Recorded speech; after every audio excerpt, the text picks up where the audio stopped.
Buenas tardes Iván, te agarré justo saludando. ¿Cómo van? Buenas tardes, profe. ¿Cómo andan? Buenas tardes, profe.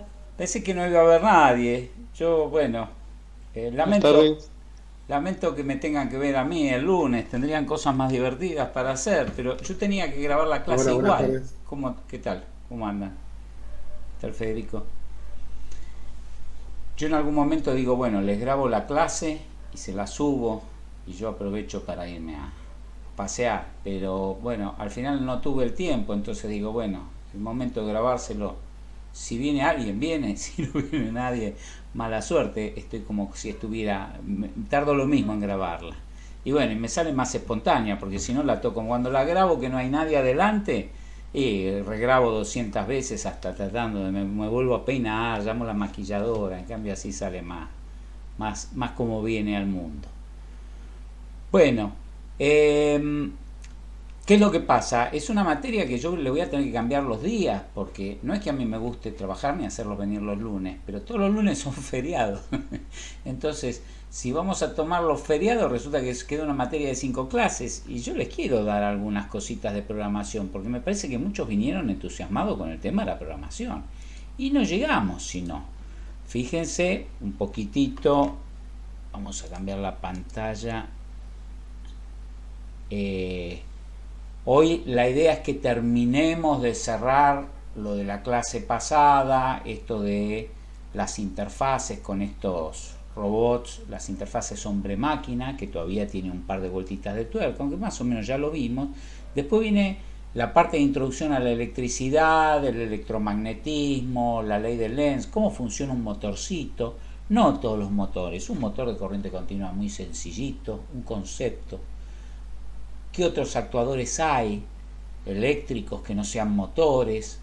Está bien, hay unos músculos que se contraen artificiales a partir de efectos termomecánicos, cositas que se usan en la robótica para mover. Lo que son actuadores son cositas que se usan para mover. Eso sería ya la clase que viene.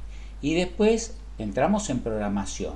Pero nos quedan 3 clases de programación solamente, donde tenemos que ver desde interpretarlo, el trabajo práctico este que estuvimos haciendo, ver una serie de conceptos, introducirlos al tema del diagrama de flujo, como una herramienta de visualización que le sirve para programación y para muchas otras cosas también.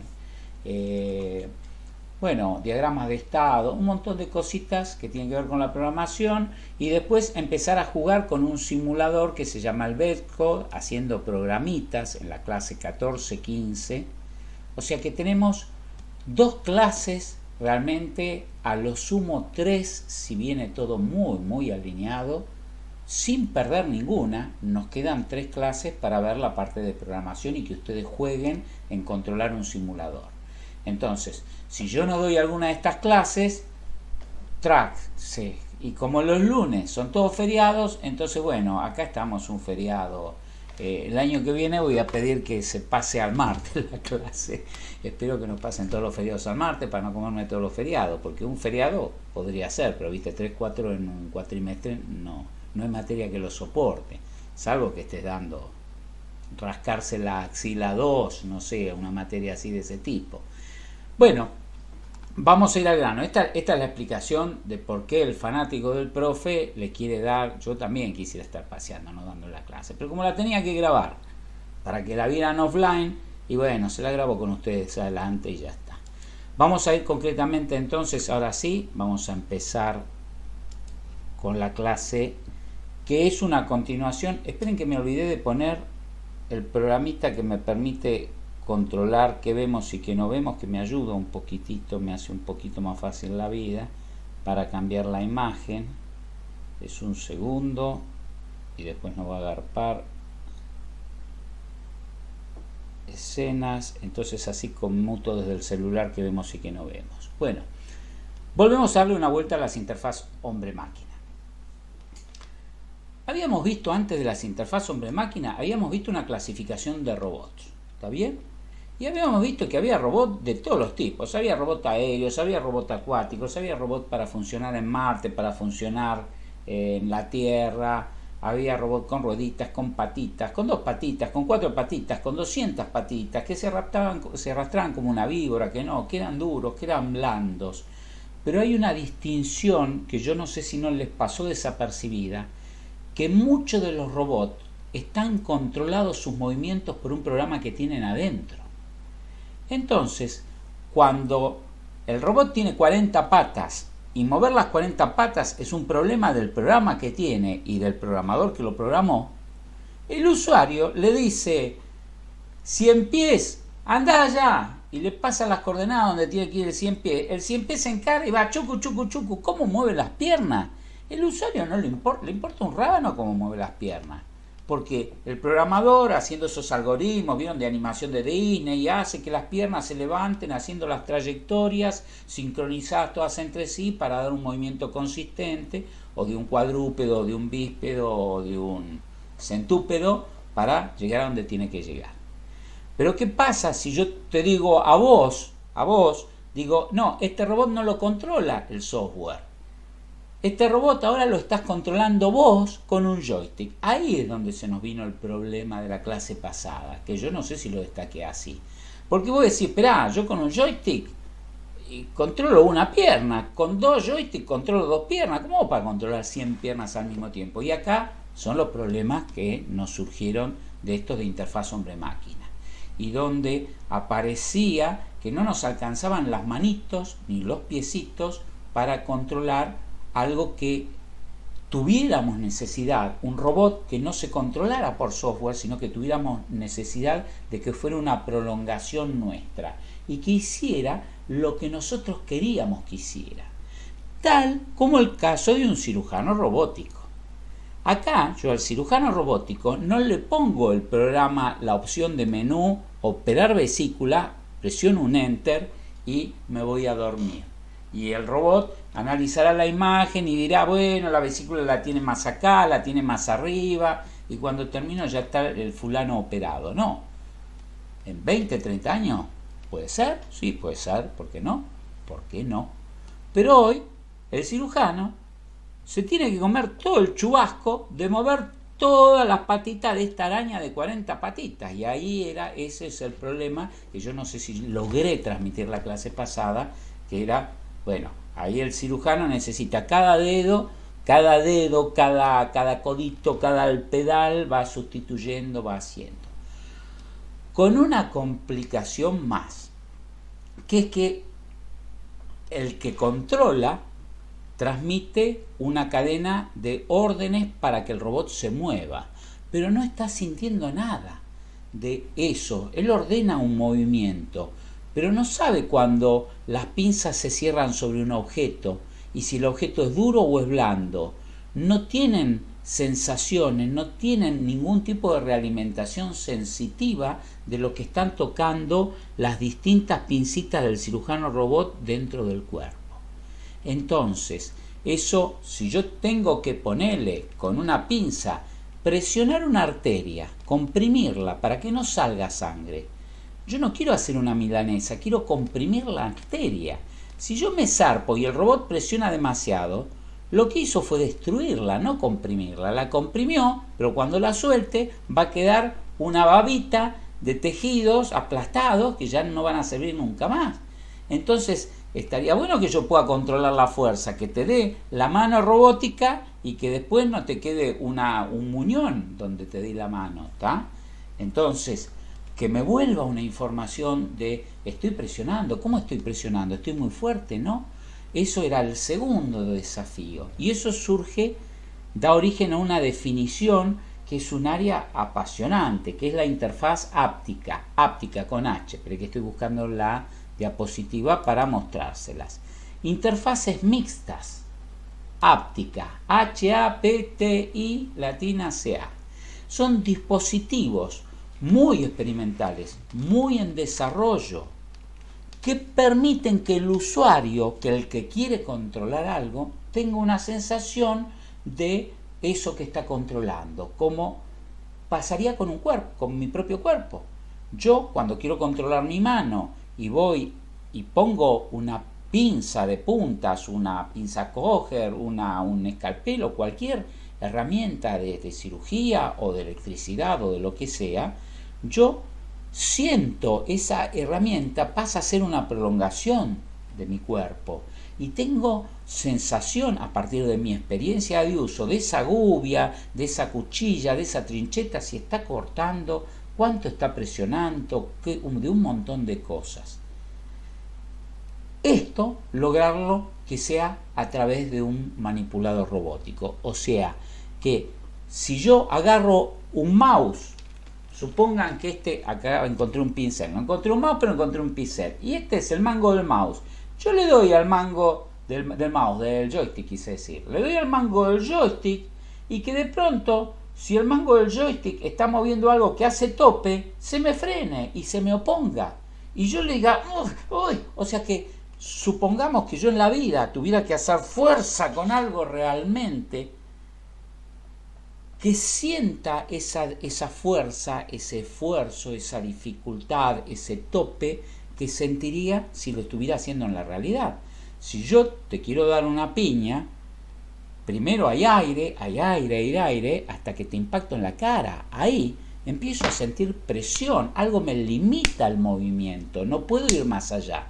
Entonces, si yo estoy manejando y dándote una piña a través de un robot, no es el caso, no digo, es la única imagen que se me ocurrió rápida de decir, espera, cuando yo doy una piña, me duele el nudillo, me duele la mano, llego hasta un lado y donde pegué a algo, si estoy pegando en el pecho, en el cuerpo, y no, encontré un tope a mi movimiento.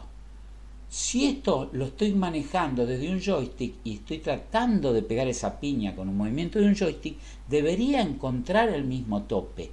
Y eso me daría una experiencia de realidad aumentada. Imagínense que yo me pongo unos anteojos 3D, ¿está bien?, donde veo algo que puede no existir. O sea, de pronto veo que tengo algo, un objeto, es un entrenador de cirugías, o es un entrenador para soldar en TIG, o es un entrenador virtual para soldar en cómo serruchar.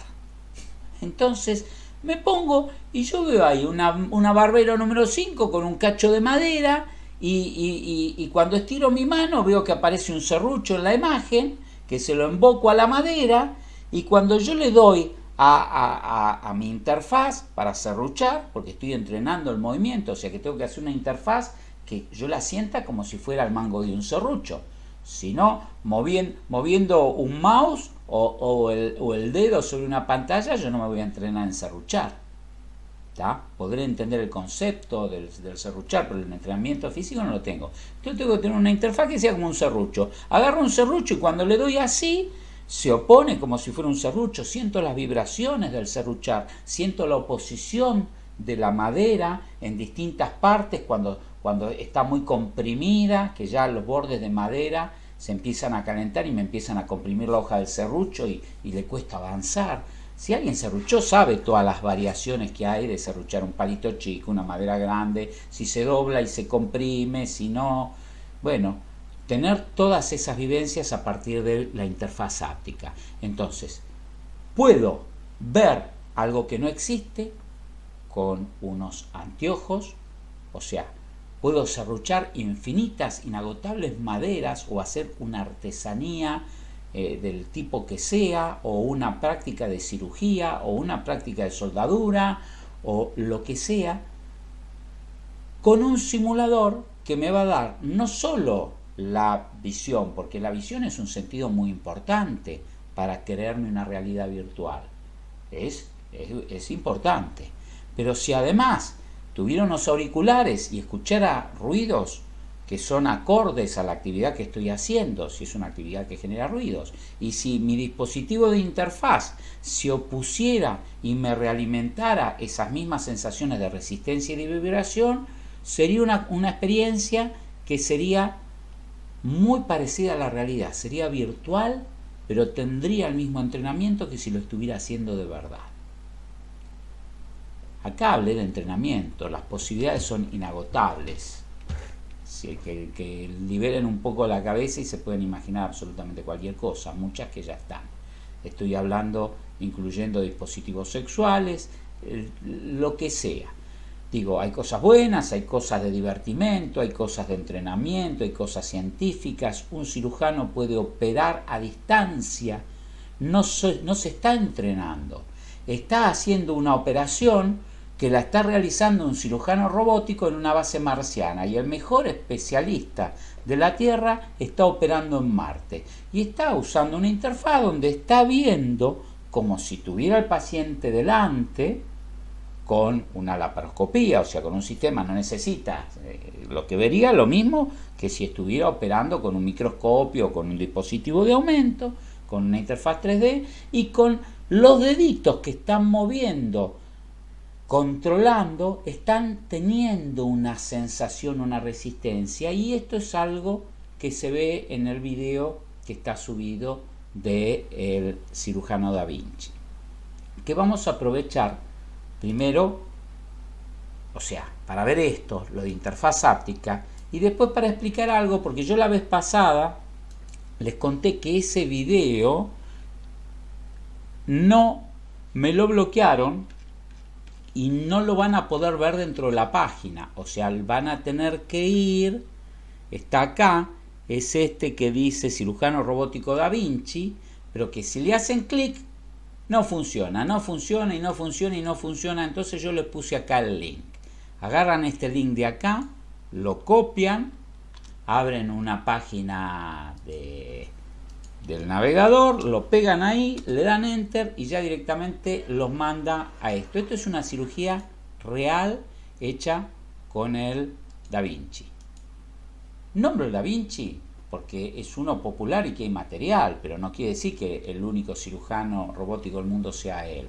No sé cuántos hay, la verdad es que no tengo, tendría que poner a googlear, pero es uno que vemos que se está usando. Esto es un laboratorio con un quirófano hasta bastante trucho, diría. Esto me hizo acordar algunas películas de ciencia ficción, por hacer una reflexión, porque hay una que le cambiaban los ojos. ¿Cómo era el que trabajaba? Ay, bueno, alguien que me ayude. Que lo reconocían a todos por el iris del ojo, y le tiene que cambiar los ojos y hay la recontra tecnología como para cambiar los globos oculares, hecha en una casa con una heladera con todas cosas fermentadas y con moho. O sea, esto me dio esa sensación. Están usando un cirujano robótico y yo veo que la pared está despintada, hecha con bloques, o sea, tiene una pinta de precariedad, o sea, de un aparato de 100 millones de dólares en un ambiente que está peor que si lo hubiera induido yo, eso, no sé. Bueno, pero más allá de ese comentario, si alguien es impresionable, busque una bolsita para vomitar, o sea, le hacemos agujeritos en la panza al paciente para que entren las partes finitas del brazo robótico y se lo infla, porque el abdomen comprimido no hay lugar para trabajar, o sea, necesito que se arme una cámara. Entonces le pongo gas a presión, no mucha, no queremos que se explote el paciente, queremos que se distienda un poco el abdomen y se separen para tener un espacio de trabajo. Entonces, por uno de estos caños, lo primero que se hace es se coloca gas monitoreado a cierta presión para obtener la distensión. Y bueno, los cortes son chiquititos, primero para que no se escape el gas, después para no lastimar innecesariamente. Cuanto más chiquititas sean las suturas, después los cortes con 1 o 2 puntitos ya se solucionó la laparoscopía. Si por ahí entran, y acá veo que esto que está colocado ya es una parte del brazo robótico. Esto es una herramienta, esto es otra herramienta, esto es otra herramienta del brazo robótico que todavía no están conectadas arriba, porque son intercambiables y enchufables en forma rápida. O sea, la parte finita ya entró al abdomen. Una va a ser una pincita, la otra va a ser una paletita para desplazar tejidos, la otra será una tijerita para cortar, lo que sea necesario. Habrá un surtido, una caja de herramientas con 40, 50 cosas, que depende de la cirugía, el cirujano elegirá cuáles va a usar, las coloca en la posición necesaria y después viene el proceso de conectarlos. Acá estoy bajando los brazos del robot que tienen unos terminales de encastre rápido para hacer clic clic, enchufarlo, engancharlo y que ya esté listo. Y ustedes me dicen, entonces ahí lo que empiezo a ver es la punta de la pincita dentro del abdomen del paciente. Y ese abdomen tiene aire, ven que ahí hay aire, que yo puedo ver, parece una caverna porque está inflado. Si no estuviera inflado vería todo colapsado y la cámara vería un pedazo de tejido delante, no vería nada. Necesito tener una cavernita y para eso es que inyecté gas a presión. Y bueno, de ahí en más, esto que están viendo todos los que están ahí para asistir, el cirujano lo está viendo con mucho más detalle en ese lugar donde mete la cabeza, porque lo ve tipo 3D, como si fuera un anteojo 3D. ¿Es imprescindible? No, pero es mejor, porque si el tipo tiene una sensación, lo que se llama visión estereoscópica, que un ojo no ve lo mismo que el otro ojo. Nosotros tenemos visión 3D porque tenemos dos ojos separados. Si los tuviéramos más separados todavía, aquel que logre separarse los ojos a las dos sienes va a tener una visión más 3D o a 1 metro de distancia. Porque al ver con un ojo una línea de visión y con otro ojo otra línea de visión distinta, vemos, el cerebro procesa las dos imágenes y le da la sensación de qué está delante y qué está atrás. O sea, un ojo ve cosas que están detrás de un objeto.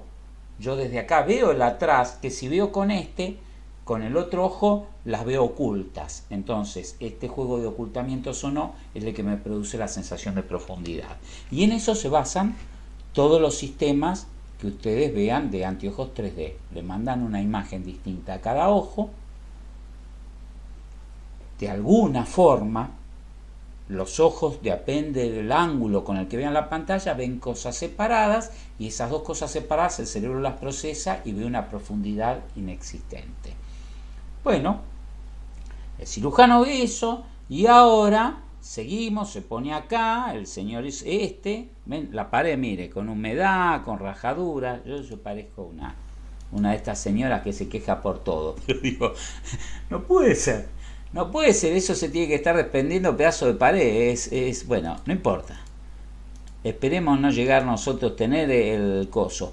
En esta interfaz donde está metiendo los deditos, este joystick súper elaborado, donde al meter los deditos controla distintos movimientos, no de sus dedos dentro, sino que tiene que reentrenarse para que mover un dedo signifique que se cierra algo y mover otro dedo significa que algo se mueve de costado. O sea, un reentrenamiento, como dije en la clase pasada, peor que el de aprender a tocar el piano o algo por el estilo. Pero esta interfaz, esto es una interfaz áptica, o sea, de alguna forma tiene mecanismos adentro que hacen que esos movimientos encuentren distintos grados de resistencia y hasta a veces de tope, una resistencia definitiva, dependiendo de lo que esté pasando. Pero no es real, no es que esto es una transmisión mecánica de las resistencias reales, no. Un sensor allá adentro del abdomen dice, se está acercando una pinza a la otra y está tocando algo. Entonces ahora el actuador, el motor, como primero venía cerrando aire, venía cerrándose en el aire. Cuando llega un tejido blando, al tocar el tejido blanco y al decirle seguí cerrándote actuador, el motor empieza a consumir más corriente porque tiene que hacer más potencia. No está empujando aire, está empezando a empujar un tejido. Si yo mido esa diferencia de corriente del motor que está moviendo el grado de libertad de la pincita que está comprimiendo la arteria, por ejemplo, y traduzco que más corriente es que estoy comprimiendo un tejido más sólido y más corriente todavía es que es más sólido todavía y un montón de corrientes que ya se tocaron pinza con pinza y ya no se mueve más, llegó al tope. Toda esa información la puede procesar la computadora que tiene adentro, el robot, y puede usarla para controlar otros motores distintos acá que me van a controlar este brazo del joystick como si fuera un cierto manipulador. O sea, yo lo puedo mover, pero a su vez los motores esos me generan un contramovimiento que se va a oponer al mío o no.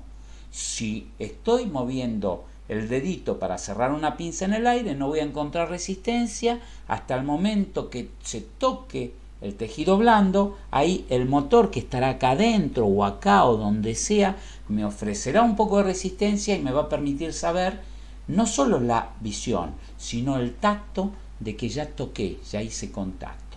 Y eso hace que sea un proceso de mucha mayor calidad y de mucha mayor precisión, esa manipulación que estoy haciendo. O sea que es algo que queremos desarrollar, no solo para esto, sino en cualquier caso donde sea una persona la que está operando en tiempo real un manipulador o una serie de manipuladores de un robot. Si esto, como les dije antes, lo programara y lo hiciera un software, ¿qué se encarga el software? El software se enterará de la corriente esa en exceso, del contacto y de esa información, y él regulará eso. No se lo necesita transmitir a nadie, necesita solo el software saber esos datos, saber dónde está la punta, el punto terminal del manipulador y la presión que está haciendo para controlarlo, pero no necesita informárselo a nadie. A lo sumo lo dejará registrado en algún log, en algún historial de eventos, por si pasó algo, falló y alguien quiere hacer una revisión técnica o aprender o mejorar algo, pero no necesita. En cambio, si lo está controlando una persona, necesita transmitirlo. Entonces, concepto nuevo, concepto importante para que googleen más. Yo, ¿qué le estoy dando? Nada, 2 minutos de interfaz áptica. Hay muchos videos, pero es un lugar donde también, si buscan, se les va a complicar, porque, a ver cómo explicarles esto, que puede haber cualquier cosa acá. A ver, vamos a ver algo raro. Yo recién les dije unos motores que le frenan el movimiento de la mano, ¿no? A ver si logro invocar algún video. No, este no me gusta, no se entiende nada. Este no. Acá, este es uno.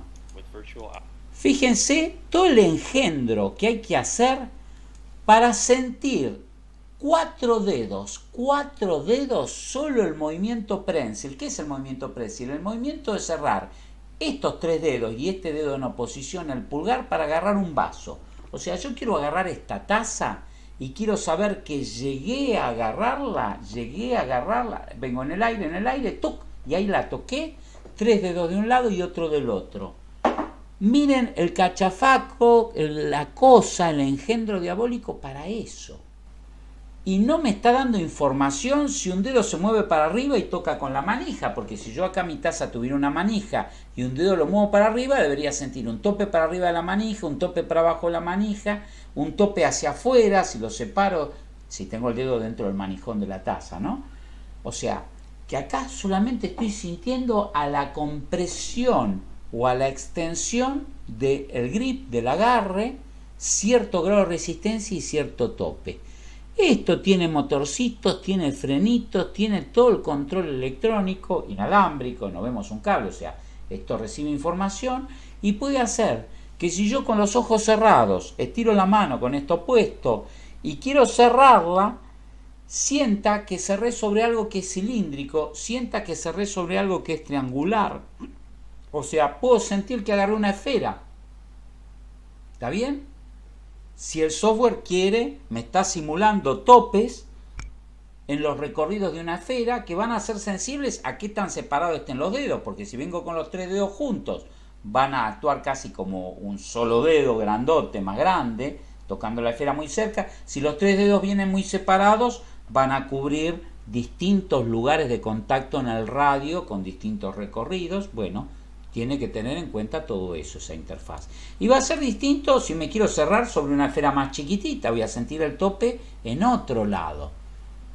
Entonces yo al tacto podría decir, estoy agarrando esto, estoy agarrando lo otro, y no estoy agarrando nada. O sea, estoy agarrando aire. Estoy agarrando algo cuadrado, estoy agarrando algo rectangular, algo que tiene una forma de una C, y no sé si llegan a ver, un triángulo. O sea, depende de dónde se frene, me da la sensación de que agarré distintas cosas. Pero esta es una para 4 dedos de una mano.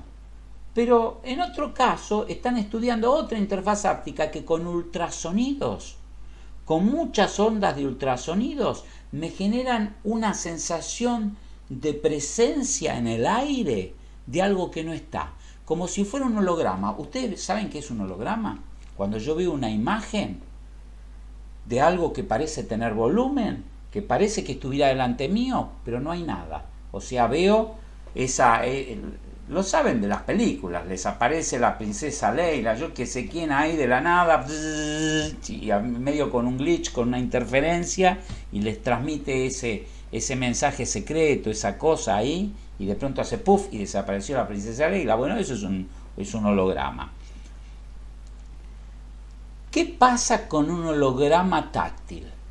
Sería en algún espacio confinado, en algún volumen limitado. Confinado no quiere decir que tenga paredes, sino que tiene límites, tiene un tamaño. Ahí logro disponer de algún conjunto de actuadores que me den una sensación de que estoy tocando algo que no está. ¿Y esto se puede hacer? Sí, no puedo generar un sólido, pero una sensación de que algo hay, de que hay una superficie que es distinta, que hay un cambio, a partir de ultrasonido puedo lograrlo.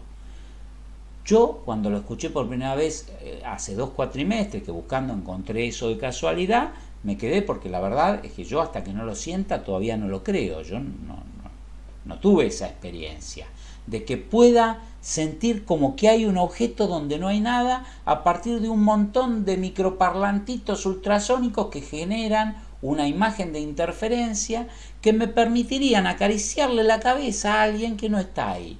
Por ejemplo, acompañan en el lecho de muerte a alguien en Marte. Y que el otro también lo reciba. Yo sentir, o sea, que lo que yo estoy sintiendo ahí sea una reproducción de lo que está pasando realista del otro lado, ¿no? Y que permita un contacto, que permita algo, que podría ser en este caso afectivo, como dije esto, podría ser. Es una de las áreas del desarrollo, la del vínculo entre humanos en circunstancias de aislamiento. Acabamos de tener una experiencia reciente con un coronavirus que fue una gripe con una tasa de mortalidad algo, pero no fue nada del otro mundo. Imaginemos lo que sería esto llevado a algo grave, tipo el Eternauta, que tenés que estar cerrado, porque te entra un porito y sos boleta de algo. Digo, hay muchas posibles circunstancias futuras que esperamos que no se den, pero de colonización, de viajes espaciales, de cosas donde el contacto humano podría verse limitado por una externalidad, por algún efecto de circunstancias, y donde seguro va a haber una inversión de plata y de energía de la humanidad en lograr algún sucedáneo, o sea, algo que se parezca, que sea un remedio, que sea algo que por lo menos sintamos como que se acerca a eso que en la normalidad quizás ni le diéramos bolilla. Bueno, si ustedes googlean acá en las interfaces ápticas, hay de muchos tipos, hay cosas armadas por alguien en el jardín de su casa, hay algunas, quería ver si encontraba esta de los ultrasonidos. Bueno, después se las publico en el campus, no me voy a pasar ahora 15 minutos buscando, pero digamos, todas se basan en ponerse, la mayoría, en algún tipo de guante, en algo que permite eso que me calzo, darme una sensación, en este caso mecánica del tacto con la mano. Pero bueno, no necesariamente se debería restringir a la mano y a la forma de un guante. Hay muchas. Entonces, como hay muchas, es un rubro donde cada investigador está investigando una cosa distinta, y muchas son delirantes y no van a llegar dentro de un año, ya no tienen más financiamiento y no la van a encontrar más en internet porque no avanzaron, no prosperaron, y van a encontrar otras nuevas, y así, bueno, como cuando es algo muy burbujeante, hasta que algunas de esas interfaces sí tengan éxito y entonces nos encontremos con que esas las vamos a empezar a encontrar o en juegos, o voy a comprar el nuevo modelo de Samsung que me va a venir con algo que voy a poder, yo qué sé, acariciar o pasarme, no sé, yo qué sé, vaya a saber qué porquería voy a poder hacer con el celular de acá a unos años. Bueno,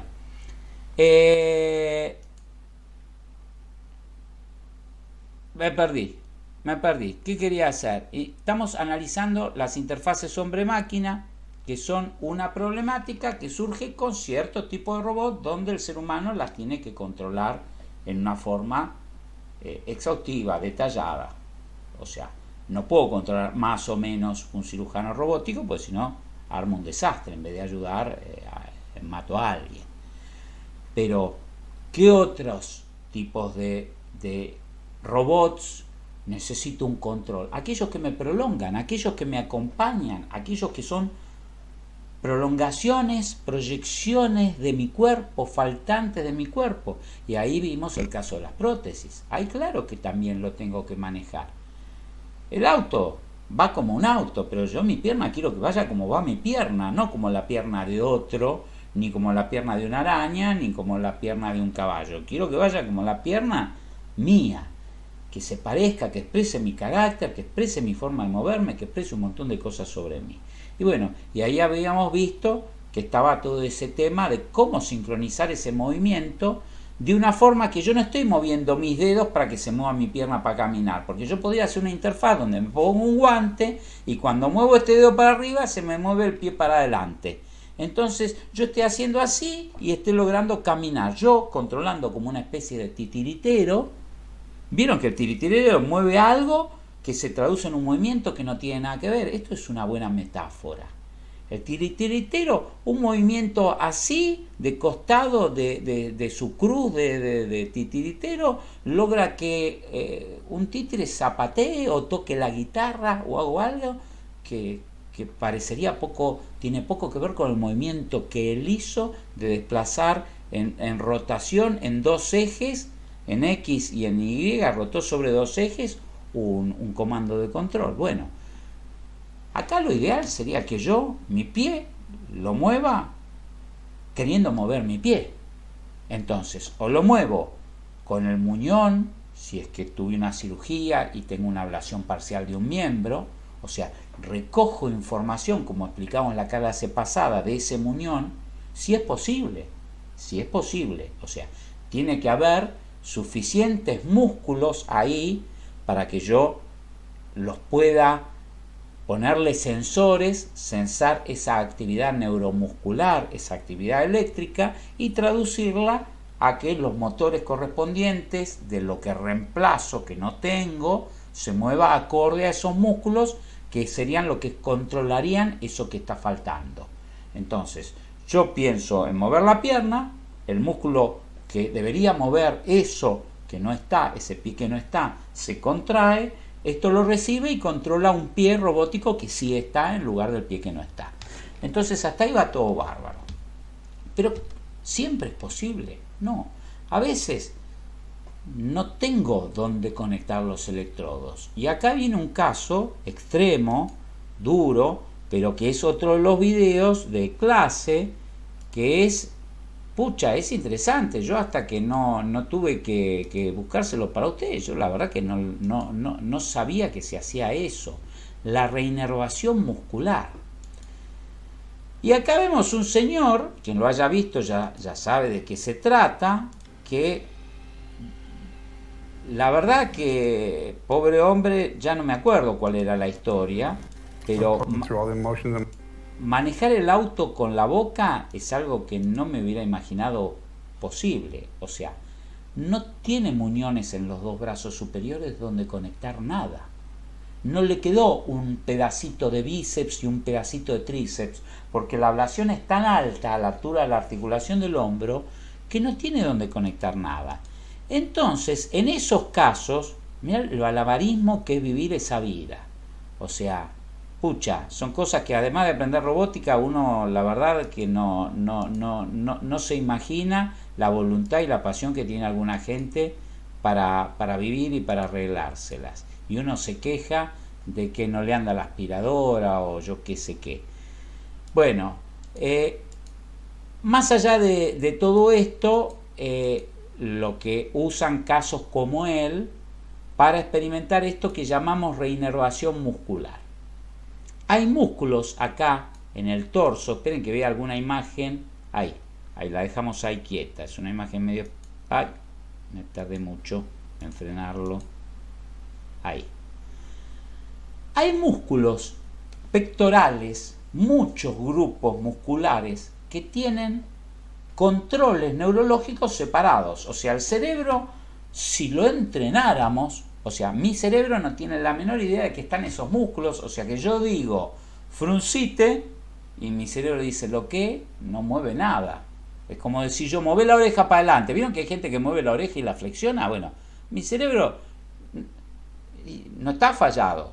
Seguro hay una parte del cerebro que es la encargada de eso, pero como nunca tuvo que hacer nada, es como cuando uno no entrena el aprendizaje o el pensamiento abstracto o algo, resulta que no tiene ni idea de que eso lo puede hacer. Ve dos cifras y dice sumar, no, esto no es para mí, no es que no es para vos, que no te entrenaste nunca a hacerlo. La vida te llevó para que dijeras no y no lo hiciste nunca, y bueno. Esos músculos que están acá, que capaz que hay 10, 20 musculitos chiquititos, cada uno tiene un nervio por separado que lo controla. Si tiene un nervio por separado que lo controla, quiere decir que hay una partecita del cerebro, algún grupo de células en el cerebro, que si pensaran consciente o inconscientemente en generar una contracción o una relajación de ese músculo, lo lograrían. Y que yo de alguna forma, si me entreno, así tipo esta cosa yoga, o que empiezo a controlar cosas que usualmente las controla mi cuerpo por sí solo, como la respiración, que yo no le doy mucha bolilla como respiro. Pero si empiezo a desarrollar una actividad propioceptiva y entrenarme de acá y de allá, podría lograr controlar esas partes del cerebro, pensamientos, identificar en qué tengo que pensar y cómo tengo que pensar para que ese músculo, que usualmente no uso nunca, empiece a ser controlado. Entonces, si estos músculos no forman parte de mi vida habitual, yo no los uso ahora como ser humano para nada. Quizá cuando era mono lo usaba para tal cosa, o cuando era pavo real, con esto habría unas plumitas que hacían así, vibraban y era el cortejo nupcial de apareamiento de no sé qué, y me tenía un éxito bárbaro, y esos músculos no los uso para nada. Entonces esta gente dijo, ¿qué pasa si usamos esos músculos? Yo necesito un lugar donde poner los sensores, necesito un músculo que se contraiga para detectar esa contracción que está asociada con un impulso eléctrico. ¿Quién? El diseñador de la prótesis dice, espera, para yo poder leer que vos querés mover algo, necesito que contraigas un músculo, en donde sea. Completen ustedes esta frase. Tenés que contraer músculos. Cada músculo que vos contraigas, yo te pongo 2 electrodos ahí y genero un canal de información para mover un motor. Entonces, si vos lográs controlar 5 músculos separados pensando, yo te pongo 5 electrodos y puedo mover 5 motores, 5 grados de libertad.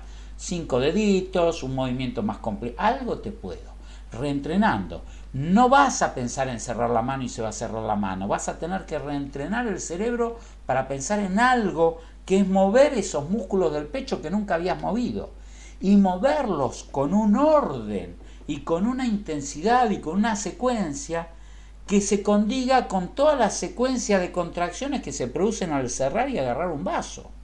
O sea, pucha, es aprender de nuevo, Tengo que pensar en músculos de mi pecho cuando quiero agarrar algo. Bueno, no tenemos más remedio y eso es lo que podemos hacer, porque nada, o no, eso sería una. ¿Qué pasa si corto las terminaciones nerviosas actualmente que van a tu pecho, esas que no estás usando, que no sabes ni en lo que tenés que pensar para mover ese músculo, y con cirugía le inervo a ese músculo el terminal nervioso que estaba destinado O sea, imagínense que yo tengo una manguera de cables así, un montón de cables, son todas las fibras, todas nerviosas, ¿está bien? Algunas fibras nerviosas de esos cables están pensados en mover el bíceps. Yo acá estoy cortando en el hombro. En el hombro tienen que estar los cables para mover el bíceps. Tienen que estar los cables para mover el tríceps. Tienen que estar los cables para mover, no sé cómo se llaman los músculos de acá, pero el que lo sepa, 2, 3 músculos acá, los cables tienen que estar acá en el hombro. O sea que tiene que haber 5 o 6 cables para esto. Después, si puedo mover el dedo y este dedo y este dedo, cada uno de estos músculos, los cables están en el hombro. Todos los cables están en el hombro. O sea que acá, en alguna parte debajo de la piel, están todas las terminales nerviosas que deberían ir, que en el cerebro están correctamente mapeadas, o sea que yo no necesito pensar en mover el pecho para mover la mano. Pienso en mover la mano que no tengo, y esa terminación nerviosa va a estar con un estímulo eléctrico acorde a mover cada uno de todos los musculitos del dedo, de la muñeca, del brazo y del antebrazo y del omóplato necesarios para hacer ese movimiento. Aunque yo no tenga la mano, que sea un miembro fantasma, el cerebro puede pensar y puede mandar los impulsos eléctricos, y los impulsos eléctricos van a llegar hasta acá. Y acá no siguen porque se amputó.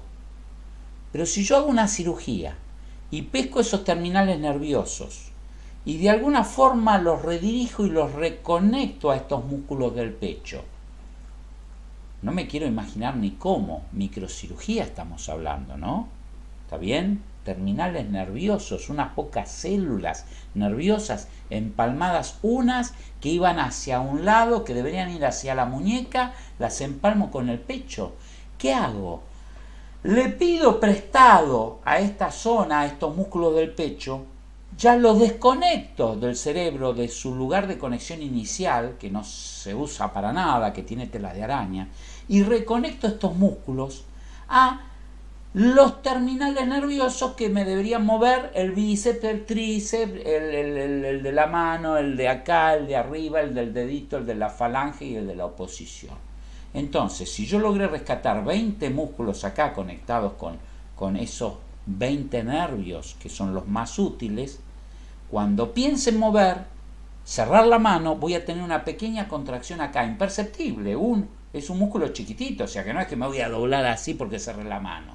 Va a haber algo que se pone un poquito más tenso, con más tono muscular, pero suficiente para que 2 electrodos recojan la señal acá. Entonces, eso se llama reinervación, porque fibras nerviosas que estaban destinadas inicialmente a estar inervadas y controlar músculos que ya no están más porque hubo una cirugía de ablación de ese miembro, pero los terminales nerviosos siguen estando en todo el recorrido, desde el cerebro siguen estando, corte donde corte, los terminales nerviosos están. Entonces, ampute donde apunte, yo tengo esos terminales y yo los puedo encontrar, identificar uno a uno cuál se corresponde con cuál, que una vez que lo hago en 1, 2, 3 pacientes ya tengo una idea. El de la cara anteroexterna de tal grupo es el que se corresponde, y si no habrá ensayos para determinarlo eléctricamente, así como se mapea el cerebro, que te ponen los electrodos, te dicen pensá en algo y te miden, vos estás lúcido con un agujero en la cabeza y con electrodo finito y te van mapeando para qué sirve cada célula. Bueno, te pueden mapear para qué sirven los terminales nerviosos que están en el brazo con mucha más facilidad que abrirte la cámara, la bóveda craneana, ¿no? Por supuesto. Entonces, esos nervios los separo y cada cablecito lo recableo. Es como si usaran los cables que iban a prender tal motor y tal motor que no está más. Ahora me prenden una lucecita, alguna cosita por ahí chiquitita acá en el pecho del paciente, y ahí es donde yo me aprovecho con algo que hago, como ahí le pongo los electrodos. ¿Ven ese chaleco? Todo esto es lo que llamamos un socket, un encaje, una forma de anclaje mecánico. ¿Se acuerdan que hablamos el problema de cómo anclar mecánicamente un brazo para que no se me caiga? Me lo ponen y que no termine en el piso. Bueno, tengo que armar una estructura que va a ser a medida de cada paciente. Lo de un paciente no me sirve para el otro, no hay estándar. no pido un XL. Cada contextura, y es más, esta persona envejecerá, se doblará, se curvará, se achicará, cambiará la masa muscular, y lo que le hicieron hoy tampoco le sirve, le van a tener que hacer otro mañana si engordó 20 kilos, o ponerlo a dieta, no sé. Pero digo, hoy acá, cada electrodito que está acá, en este chaleco, el chaleco no solo sirve para sujetar este brazo robótico, sino para soportar estos electrodos que están puestos en los músculos, detectando la actividad neuromuscular, el electromiograma, de músculos del pecho que están reinervados por terminales nerviosos que deberían haber ido para controlar la muñeca y todo eso. Entonces, el señor obviamente, esto no es tan perfecto de que el tipo no tenga que reentrenarse, se tiene que reentrenar, pero ahora no empieza a pensar en mover los músculos del pecho, ahora piensa en mover esa mano que no tiene, y tendrá que ajustar un poco el pensamiento para producir ese reentrenamiento. Además que hace 20 años que no lo usa, o no sé qué edad, hace cuánto que no está moviendo. La cosa es que funciona. O sea, véanlo, hay varios videos si buscan reinervación y van a ver casos de éxito. Este mismo señor, como bueno, fue un caso de mucho éxito, hay 3-4 videos de la universidad publicadas sobre lo mismo, pero hay otros casos donde esto ha funcionado. ¿Dónde se usa la reinervación? Bueno, donde no me queda suficiente músculo residual como para usarlo.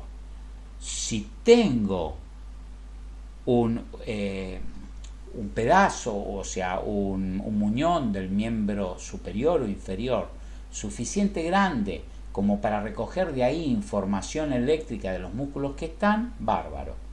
Pero si ahí no están los músculos que quiero mover, o no tengo suficiente muñón residual, y bueno, hay que hacer este proceso que involucra una cirugía y que posiblemente en este caso tiene un chaleco, pero que si buscamos algún otro video vamos a ver, o acá mismo en clase, yo no me acuerdo si yo ya no sé ni qué tengo puesto en las clases o no, perdón que soy muy despistado.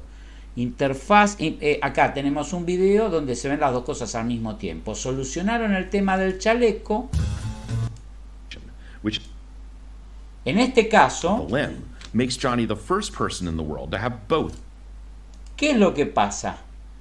A él le quedó un muñón. Entonces, acá hay suficientes músculos en este muñón para recoger la actividad muscular de la contracción del bíceps, de la contracción del tríceps, pero hay otros músculos secundarios. Entonces lo que le hicieron fue le reinervaron en algunos músculos acá oblicuos, secundarios, chiquititos, no se fueron hasta el pecho para hacer la reinervación. Se la reinervaron pequeños músculos secundarios que están dentro de ese muñón con funciones, o sea, quedaron recableados con los cables que deberían venir del cerebro, por cables hablo de fibras neurológicas, que deberían controlar el movimiento de la muñeca o del codo o de los dedos. Entonces, él cuando piensa en mover los dedos está contrayendo algo acá, un músculo muy secundario en ese muñón, y ese músculo muy secundario está siendo recogido, no por un chaleco, en este caso por un brazalete de electrodos, identifica que el que más se está moviendo es ese musculito y por lo tanto manda esa señal a una computadora que podrá tener en su cinturón o de momento estará inalámbricamente. Esto transmite inalámbricamente acá este aparato de acá arriba, la transmisión la manda a la computadora procesa, interpreta, bla, bla, bla, y lo traduce en cuánto tiempo se tiene que conectar el motorcito que va a controlar ese grado de libertad que la persona está queriendo mover volitivamente, intencionalmente. ¿Está? Bueno, no sé si alguien tiene alguna prueba, creo haber sido más o menos, y viendo los videos lo van a terminar de entender, pero ¿de qué se trata? Se trata de buscarle la vuelta a cada caso individual. No hay dos casos iguales, no hay dos pacientes iguales. Entonces son todas áreas donde la robótica explota con la customización, o sea, es todo personal, no hay producción en serie acá. Yo puedo hacer robots externos en serie, pero cuando se trata de prótesis y de órtesis, y es todo a medida, porque 2 pacientes no me va a haber salido igual la cirugía de reinervación. Van a tener los músculos que pude usar son distintos, van a tener amputaciones a distintas alturas, van a tener masas óseas o lugares donde yo puedo poner el implante o no puedo usar el implante por alguna característica de ese paciente. Entonces a cada uno le tengo que usar una solución distinta. Lo que se hacen, se ensayan nuevas soluciones. Algunas son exitosas, son casos de éxito, otras son fracasos. Bueno, va quedando un arsenal de tratamientos disponibles que después, cuando llega un paciente concreto, se ve cuáles son los que son viables, cuál es el que mejor va y se prueba. Y a veces hay un plan A, B o C y el paciente hasta puede decidir y dice: no, yo esto no quiero un implante óseo, yo prefiero ponerme un chaleco porque soy así, me gusta eso y nada, yo qué sé. A veces se puede decidir, a veces no, o haces esto o no haces nada porque no hay alternativa. Bueno, ¿qué más vueltas le podemos dar? No hay nada nuevo, todo lo nombré en la clase pasada, lo de esta clase. Es darle una vueltita y barrer un poquito más en detalle toda esta problemática. Interfaz neuronal. Yo acá estoy aguas abajo. ¿Qué es aguas abajo? Lo dije en la clase pasada. Es como un río. Uno dice aguas arriba cuando es cerca de la cuenca, donde llueve. Y aguas abajo es, ya se fueron juntando muchos arroyitos, riachitos, hilitos, manantiales, bueno, y terminan en el Río de la Plata. Aguas abajo es el Río de la Plata. O sea, en lo neurológico, aguas arriba es cerca del cerebro, es la fuente, es donde está el pensamiento, donde reside la decisión voluntaria o involuntaria de generar un movimiento en el cuerpo del ser humano. O sea, ahí se produce lo que dispara el latido del corazón o no, cerebro, cerebelo, bueno, todo esto empieza a ser opinable, no quiero ser asertivo, pero digo, por allá arriba está, aguas arriba, está del cuello para arriba, no está por la panza lo que regula.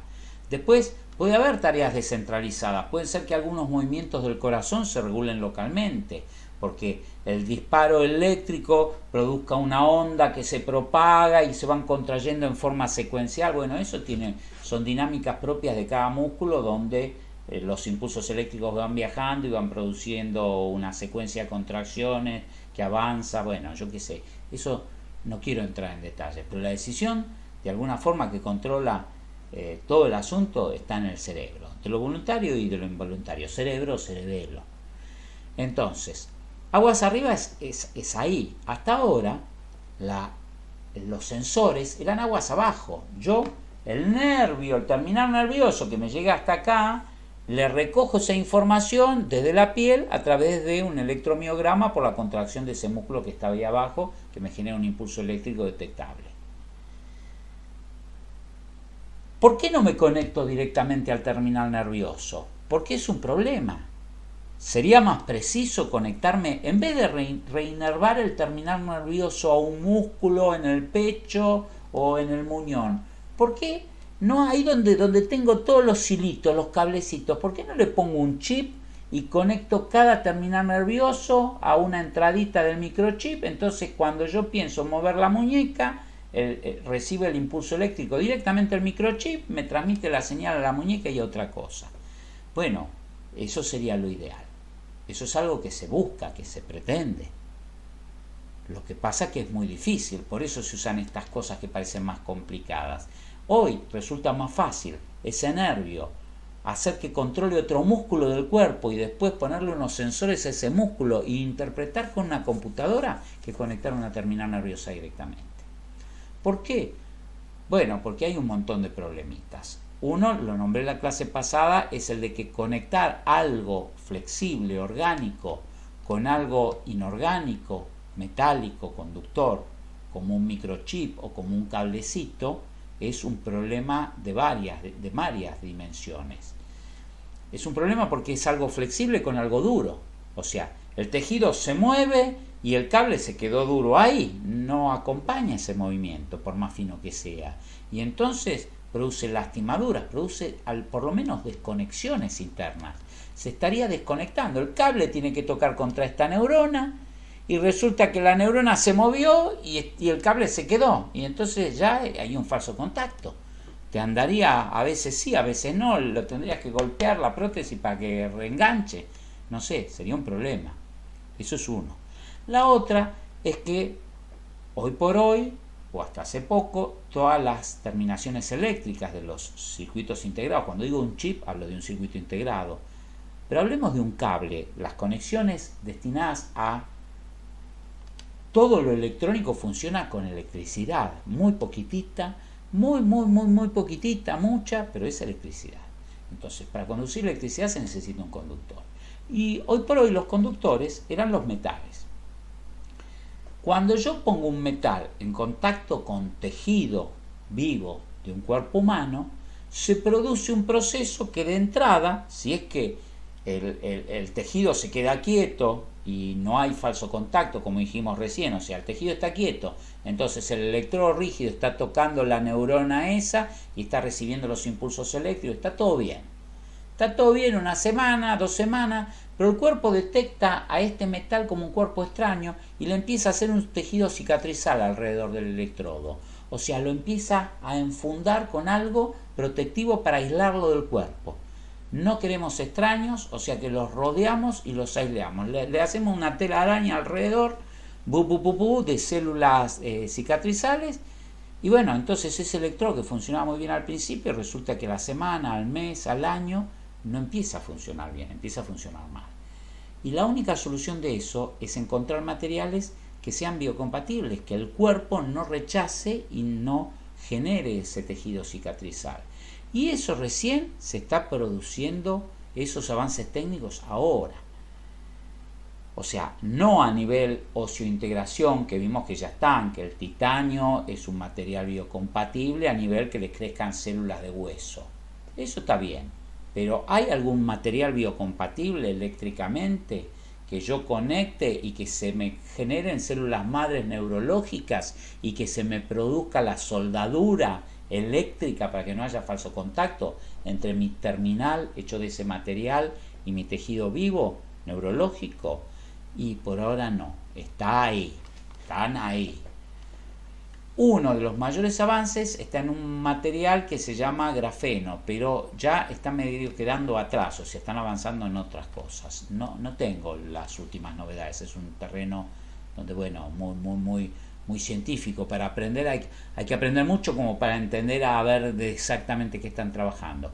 Pero para que tengan una idea, aunque después resulta que ya no sea la última idea o que no está muy en boga, pero está bueno tener esta idea. Hay muchos materiales cuyo comportamiento no depende solo de qué moléculas está hecho. Ustedes todos pensamos que si yo armo con moléculas de hierro, armo hierro, un átomo de hierro, lo conecto a otro átomo de hierro, lo conecto a otro, o sea, los junto, no es que los conecto, los pongo juntos y se me arma una estructura cristalina, o ahí los de metalurgia sabrán si anisotrópicas, isomorfas, yo qué sé, todas esas palabras raras que quieren decir distintas formas de conectar átomos de hierro entre sí, que puede haberlas distintas, dando distintas aleaciones, a distintos estados o distintos estados de la materia, en este caso del hierro. Pero resulta que en general todos se parecen. Cambia un poquitito si están muy ordenaditos en forma de un cristal o si están un poquito desorganizados los átomos uno con respecto al otro. O sea, si están formando una fila, tomando distancia como un ejército, que están todos a igual distancia uno del otro, o que si están medio mezclados en una muchedumbre, hay algunos pequeños cambios de comportamiento, pero no son grandes. Pero se descubrió hace unos años que cuando empezás a ordenar los átomos en capitas muy finitas de un átomo o de 2 átomos, tienen un comportamiento que no tiene nada que ver con los de cuando juntás un montón de capas. O sea, que si vos un cable tenés 1.000.000 de capitas de átomos para hacer un cable de una décima de milímetro, si lo empezás a hacer más chiquitito el cable, al ser más chiquitito, o si pudieras depositar los átomos uno a uno, haciendo un conductor que sea bidimensional, o sea que no tuviera altura, que tuviera un solo átomo de altura, capaz que te encontrás con que con el metal no cambia mucho nada. Hay un comportamiento distinto, siempre hay un comportamiento distinto. La física que rige ya a esa capa de un solo átomo no es la física clásica o la físico-química tradicional, si empiezan a regir lo que se llaman las leyes cuánticas, las leyes que regulan el comportamiento de lo microscópico y que son cosas, hacen cosas raras como la superconducción y como esas cosas que no sabemos muy bien qué son, pero que son ya parecen sacadas de una historia de ciencia ficción. Bueno, la materia, cuando está en algunos arreglos topológicos, o sea, ordenadas de formas distintas, tiene comportamientos que en vez de comportarse como la conocemos todos los días, se comporta de una forma distinta que se llama cuánticos, estados cuánticos. Y resulta que hay un material común y corriente, que es el grafito, el mismo que con el que se usa la punta, se hace un carbón o la punta de un lápiz, que cuando yo lo ordeno en forma muy prolija de un solo átomo, se llama grafeno. Y se comporta rarísimo, hace cosas que no tienen nada que ver cuando está solo y cuando está en grupo. Es como esas personas que ustedes dicen, mira, yo lo traté y solo es un amor, pero cuando está en la barra es un desastre, cambia completamente. Bueno, el grafeno es así, está en barra y es otra cosa. Lo agarras solito en una capita de un átomo y tiene unos comportamientos prácticamente mágicos. Resulta que es muy buen conductor, es un conductor transparente. Yo puedo hacer una capa conductora, como una hoja de metal de un átomo, que le pasa la luz perfectamente. O sea, podría ser terminales para una pantalla de cristal líquido, de cualquier terminal visor, con grafeno, que la parte metálica que conduce la corriente, todo delante, sería absolutamente translúcida. Y sin embargo conduce la corriente en forma bárbara. Y también es biocompatible, o sea, el cuerpo, y es absolutamente flexible. Tiene una flexibilidad comparable con la de los tejidos vivos. Entonces, un montón de cosas para investigar, cómo hacer cosas de grafeno para hacer estas interfaces hombre-máquina, desde lo eléctrico, no desde lo mecánico. Acá el problema no es una biocompatibilidad mecánica, sino una biocompatibilidad eléctrica para poder conectar directamente una terminación nerviosa motriz a un sensor que controle un motor o un actuador, o al revés, controlar un sensor de tacto, de temperatura, de presión o de algo, para transmitirle al cuerpo o hacia arriba una sensación táctil, conectarse con los nervios del sistema sensitivo, no del motriz, sino del que siente la parte sensoria. Yo acá me corté con un disco de amoladora en un accidente, cortando con una amoladora de las grandes, sin protección, me corté, y yo tengo una parestesia, o sea, tengo toda una zona que yo muevo, yo no tengo ninguna pérdida de movilidad de nada. Sin embargo, hay toda una zona donde yo me toco y está rara, que se siente una cosa muy rara. No es que es completamente muerta, porque se ve que hay otras terminaciones nerviosas que se han ido regenerando de otros lados, pero siento una sensación de cosquilleo rara. Bueno, ¿yo qué perdí? Se me cortó la parte sensitiva, no la motriz. Yo muevo todos los dedos, ese dedo chiquitito yo lo muevo como si no se hubiera cortado nada. Sin embargo, esos nervios que transmitían el sentido del tacto, hay un pedacito donde no están, porque un accidente, una lastimadura, los cortó. Hay un video también en clase que habla de estos empalmes, lesiones del sistema, que tiene que ver con robótica. ¿De qué estoy hablando? A ver, les muestro el video porque si no, no entienden. SG, sensor, bueno, no sé cuál es, sensor intracraneano, ¿era este?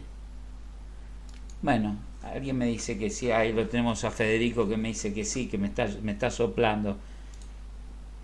espero que no me guíe mal. Sí, era este. Lo que pasa es que yo acá iba a poner otro.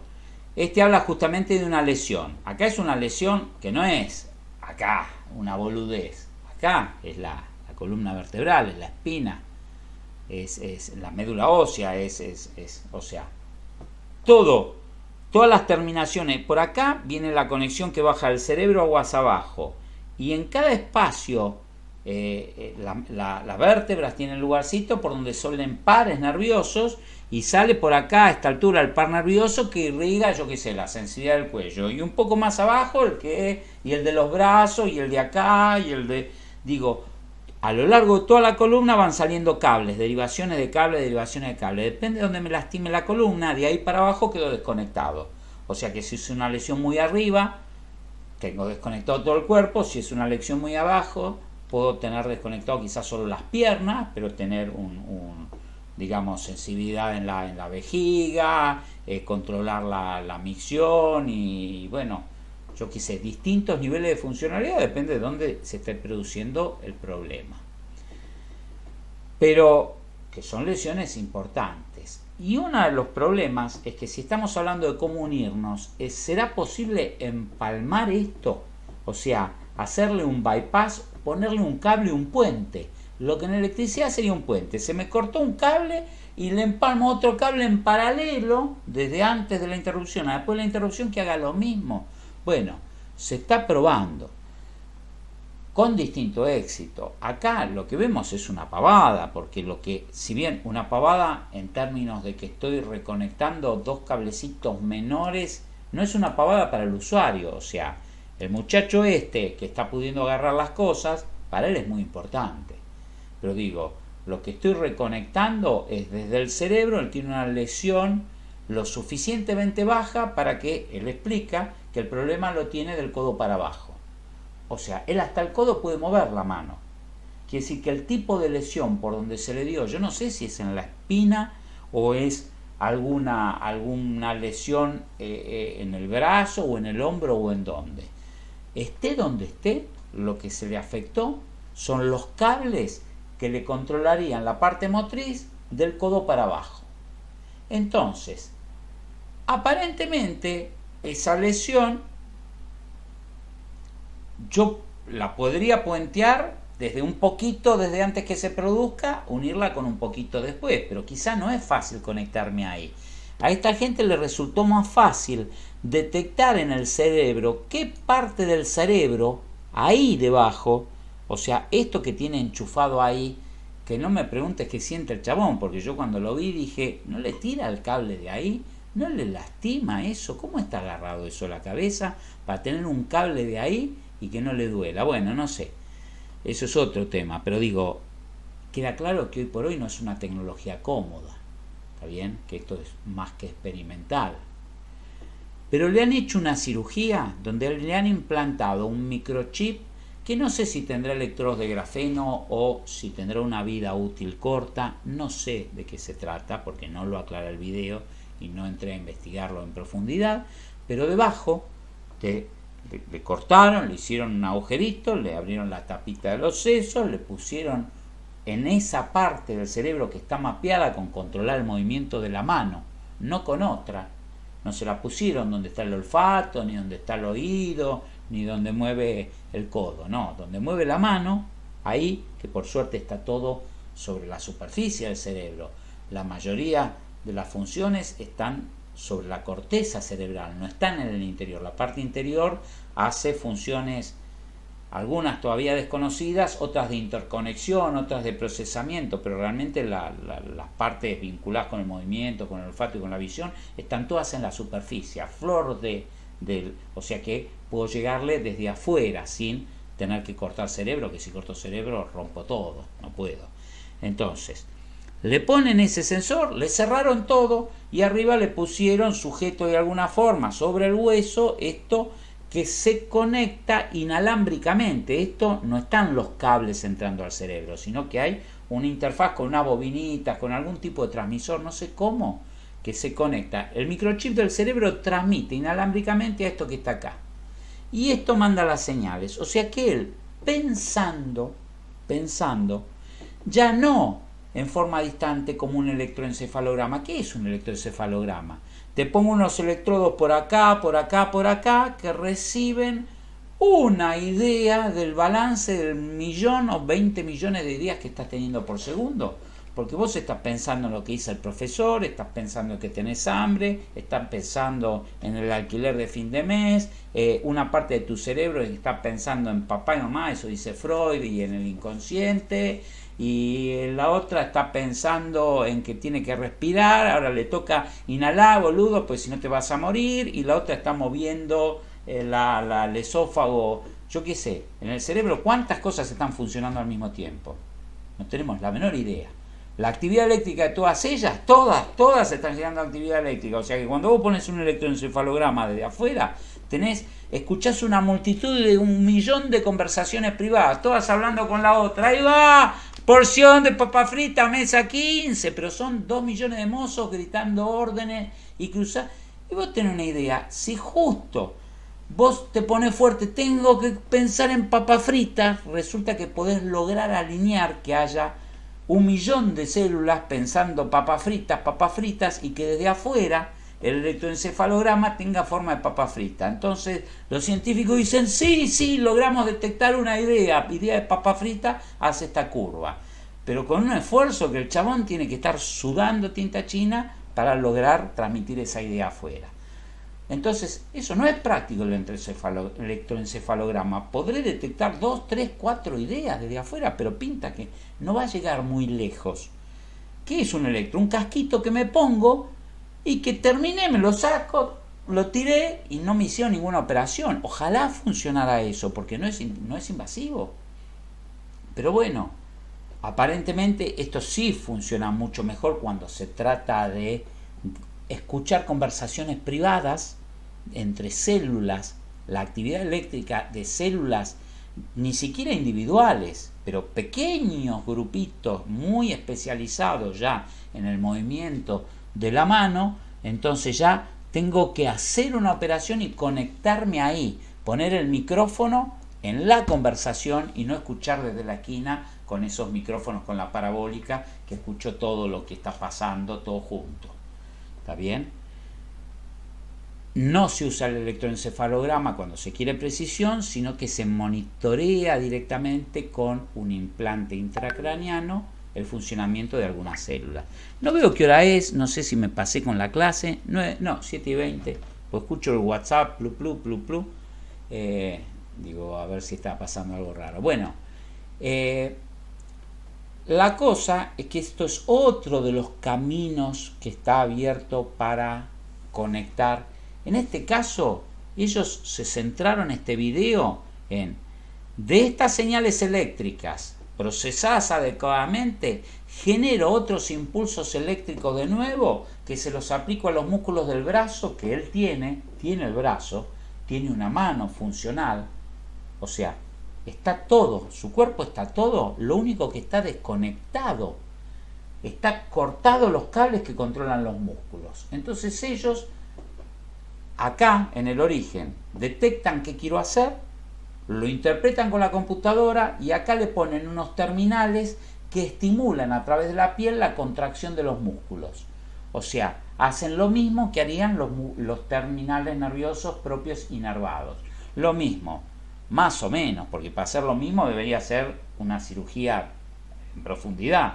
Desde afuera también, le gritan a empujar para acá y se mueve este y se mueve el de al lado y se mueve el de al lado también, que no tenía nada que ver, pero bueno, están todos. O sea, cuando aplico un impulso eléctrico con tan poca precisión a través de la piel, no logro, si hay dos músculos muy cerquita, se van a mover los dos, no logro que uno siga y el otro no. Para eso debería ser cirugía. Pero bueno, parece ser suficiente, en este caso, en este problema, están suficientemente separados los músculos que quiero controlar para obtener algo lo suficientemente preciso que a esta persona le sirva para agarrar algunos objetos con la mano. Una mano que antes no podía hacer nada, ahora, a partir de reentrenarse y de esfuerzo, tiene que pensar conscientemente con mucha intensidad. Porque como no le estoy monitoreando como la reinervación ¿está bien? Cuando hacía la reinervación, yo iba al terminal nervioso que venía del cerebro. Acá no, acá estoy en el cerebro conectándome por ahí, escuchando el murmullo del área de los 2.000 empleados, 2 millones de células que trabajan en la zona de movamos la mano derecha. ¿Está bien? Entonces, nada, no, más o menos, que a veces resulta que escucho al gerente que me da la posta y hago lo que sea, y otras veces está hablando el de limpieza del sector ese, del sector del cerebro, movamos la mano derecha, se llama ese área de trabajo de 2 millones de células, y está hablando de comer papa frita, y bueno, la computadora eligió eso, y resulta que el chabón mueve la mano de costado en vez de agarrar algo, porque bueno, lo que detecté es una idea que no era la central. Bueno, nada, problemas, zonas donde hay avances, pero que vean que los avances son difíciles, no es que viene regalado, no es que yo te pongo 2 electrodos y te estoy leyendo el pensamiento, no, pero puede ser, y no sabemos, quizás sí, ¿por qué no? O sea, ¿hay alguna limitación tajante de la ciencia? O sea, la ciencia tiene límites que hoy por hoy dice no podés viajar más rápido que la velocidad de la luz. Eso es un límite concreto de la ciencia como la conocemos. ¿Quiere decir que no lo podemos superar nunca? No se sabe. Si encontramos algo que dice, espera, la ciencia como la conocemos resulta que ¡prum!, da un vuelco y viene a haber una nueva aproximación de la realidad con nuevas teorías científicas, quizás descubramos con que podamos viajar más rápido que la luz. Pero hoy no parece probable, porque toda la teoría científica que hoy conocemos, que explica todo el universo, pone eso como un límite. Y que de hecho para viajar a la velocidad de la luz necesitaríamos una cantidad de energía infinita.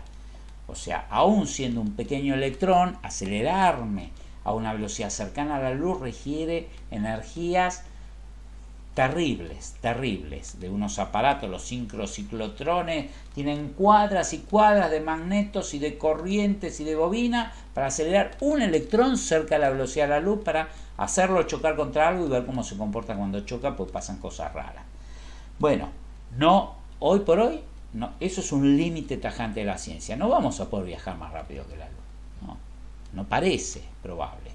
Pero acá, ¿hay algún límite tajante que me diga que no voy a poder escuchar células neurológicas individuales de a una?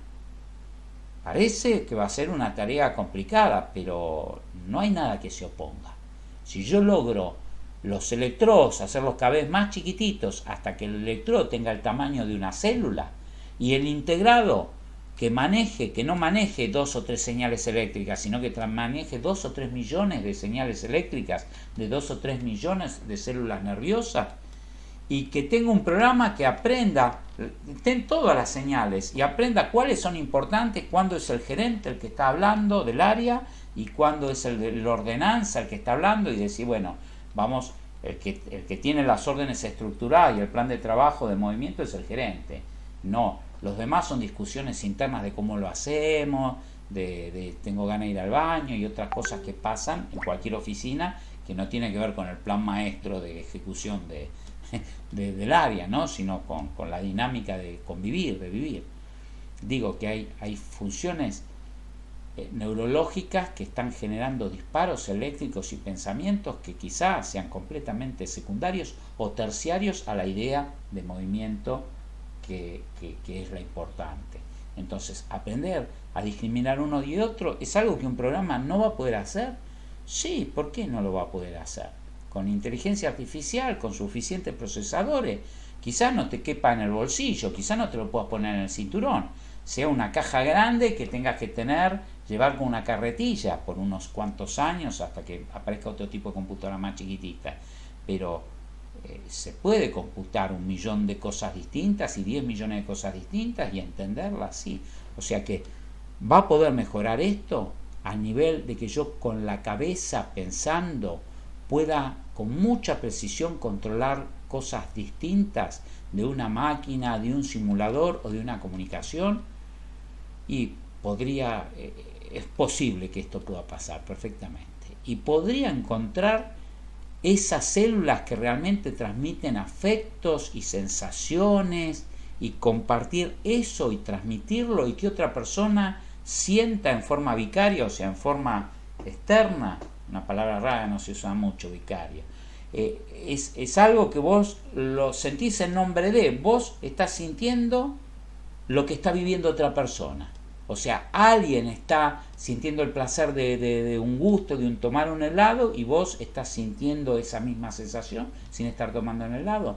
Bueno, también en algún momento eso va a ser. Eso es otro de los videos, que es una animación, que lo que trata es de explorar un poquitito así.